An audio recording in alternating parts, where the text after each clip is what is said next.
우리 경제의 고용과 투자가 급격히 얼어붙고 있습니다. 정부는 대기업의 적극적인 투자 요청에 나섰고 문재인 대통령은 퇴근길 시민들을 찾아 민생 현안에 대해 경청했습니다. 자세한 내용 최나래 기자와 얘기 나눠보도록 하겠습니다. 최 기자, 그동안 이제 대기업과 거리를 두는 듯 했는데 이 김동연 부총리가 그동안 미뤄졌던 삼성과 정경영과의 만남을 추진한다고요? 네, 그렇습니다. 김 부총리는 어제 정부 세종청사에서 기자들에게 다음 달 초 삼성 방문 계획을 직접 밝혔습니다. 우선 김동연 부총리 인터뷰 내용 들어보시죠. 앞으로도 기업들 방문을 저도 그렇고 우리 직원들도 그렇고 많이 할 계획이었습니다. 삼성은 지금 계획으로는 8월 초에 방문할 계획이었습니다. 경제에 활력을 불어넣고 역동성을 제고시키고 또 혁신성장을 하는 것이라면은 기업뿐만 아니라 경제단체와도. 다만 이재용 삼성전자 부회장과의 만남에 대해서는 지켜보자며 말을 아꼈습니다. 김동연 부총리는 또 한 차례 연기됐던 정경련을 비롯해 경제 6개 단체장과의 만남도 다시 추진하겠다고 말했습니다. 김 부총리는 혁신성장과 규제개혁 등을 강조하며 대기업은 물론 중견, 중소기업 등 기업의 규모와 업종에 상관없이 방문하고 소통하겠다고 강조했습니다. 네, 사실 문재인 정권 일정 거리를 재개와 이제 두고 왔었거든요. 그런데 갑자기 이렇게 소통을 강조하고 나선 배경 어떻게 해석할 수 있을까요? 네, 현재 우리 경제가 기업들의 적극적인 투자가 없이는 활력을 얻기 힘든 상황에 놓여 있기 때문으로 보입니다. 네. 한국은행에 따르면 올해 2분기 실질 국내 총생산 성장률의 모든 투자 지표가 하락세로 전환했습니다. 1분기 때보다 0.3%포인트 떨어지며 0.7%를 기록한 건데요.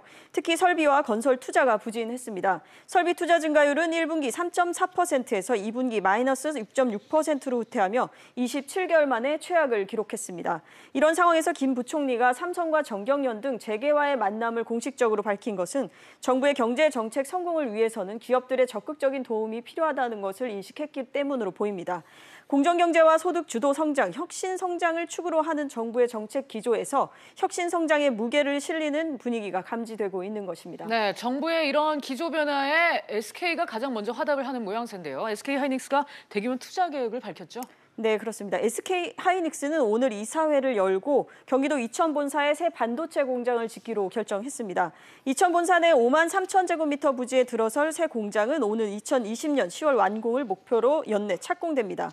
투자액은 3조 5천억 원 규모인데요. 공장 완공 후 장비 등이 입고되면 투자 규모는 모두 15조 원에 달하게 됩니다. 그리고 앞서 김동연 부총리는 한 대기업이 3조 원 규모, 중장기적으로 15조 원 규모의 투자 계획을 발표할 것으로 안다고 말했는데요. 이 기업이 SK하이닉스였던 겁니다. 그렇군요. 자, 김 부총리가 기업들의 목소리를 듣기로 했다면 문재인 대통령은 민생 현장의 목소리를 들었다고요? 네, 문재인 대통령은 퇴근길 시민들과 만나서 호프집에서 허심탄회한 이야기를 나눴습니다. 직접 들어보시죠.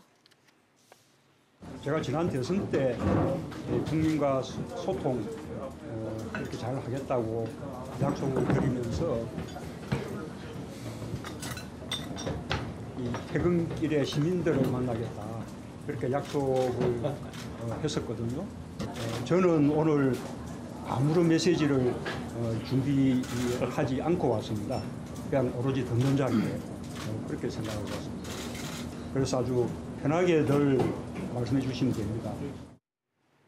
이번 만남은 문 대통령이 지난 대선 때 약속했기 때문에 마련됐는데요. 이번 자리에서는 최근 최저임금 인상과 노동시간 단축, 취업 문제 등 서민들이 직면하고 있는 민생 현안들에 대한 폭넓은 이야기가 100여 분간 이어졌습니다.